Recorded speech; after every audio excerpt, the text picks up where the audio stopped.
माकपा के केंद्र नेता सीताराम येचुरी ने बेरोजगारी व कोरोना के मुद्दे पर केंद्र सरकार को घेरा और कहा कि केंद्र में भाजपा की सरकार के रहते हुए जन समस्याओं का समाधान होना कल्पना है। केंद्र की भाजपा सरकार को नहीं हटाने तक आम जनता की समस्याएं बढ़ेगी। श्री येचुरी मीडिया से बातचीत में केंद्र सरकार पर निशाना साधा।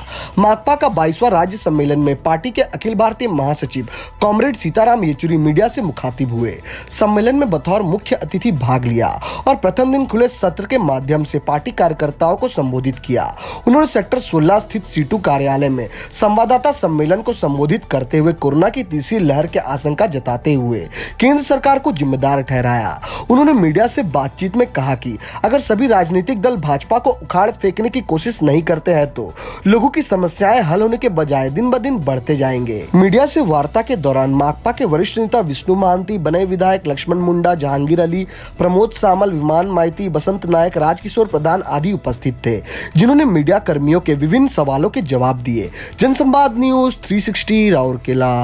उड़ीसा हैं, आप दौरा भी किए हैं, बड़े मायने एरिया।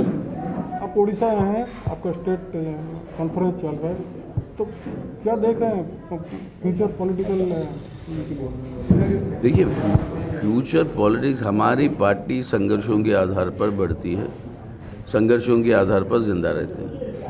आज भी उड़ीसा के अंदर जितना भी संगठित मजदूर है, आपके मतलब ये उनके बीच में काम करते हुए, उड़ीसा के किसानों के बीच में काम करते हुए, आदिवासियों के बीच में काम करते हुए हमारी पार्टी की विकास के लिए क्या क्या सवालें हैं, क्या क्या कदम उठाने हैं, इन सब के बारे में पार्टी की कॉन्फ्रेंस में चर्चा हो रही है, चल रही है अभी। तो उस कॉन्फ्रेंस में निर्णयों के बाद ये सूचित किया जाएगा।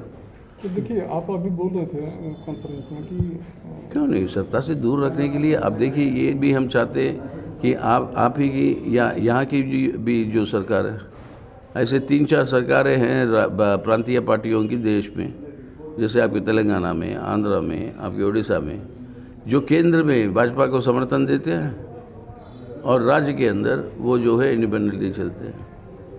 तो ये हम समझते हैं कि ये तय करना होगा कि उनकी नीतियों के साथ आप है कि नहीं। अब ये किसान आंदोलन हुआ, अब ये मजदूर वर्गों की डिमांड आ रही है, इसके बारे में आपकी रुझान क्या है, उसके ऊपर निर्भर करता ना।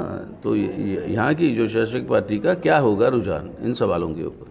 देखिए, प्राइवेटाइजेशन, ये सभी सेक्टर्स जहाँ पे प्राइवेटाइजेशन हो रहा है वहाँ पर आप देख रहे हो कि बड़े बड़े स्ट्राइक्स हो रहे हैं, बड़े बड़े रुकावटें आ रही है। बहुत सारी जगह पर आप ही के स्टेट के अंदर कई सारे माइंस की प्राइवेटाइजेशन के ऊपर रुकावट आई, क्योंकि वहाँ के वर्कर्स जो है प्राइवेट प्लेयर्स को आने नहीं दिए वो माइंस को एग्जामिन करने के लिए भी।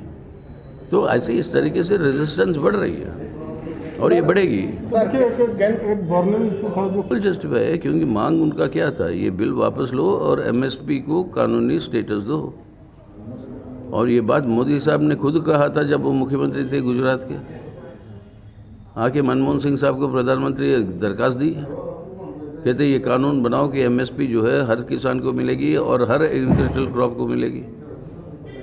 तो अब 7 साल हो गए, वो क्यों नहीं लागू कर रहे उन्हीं की मांग?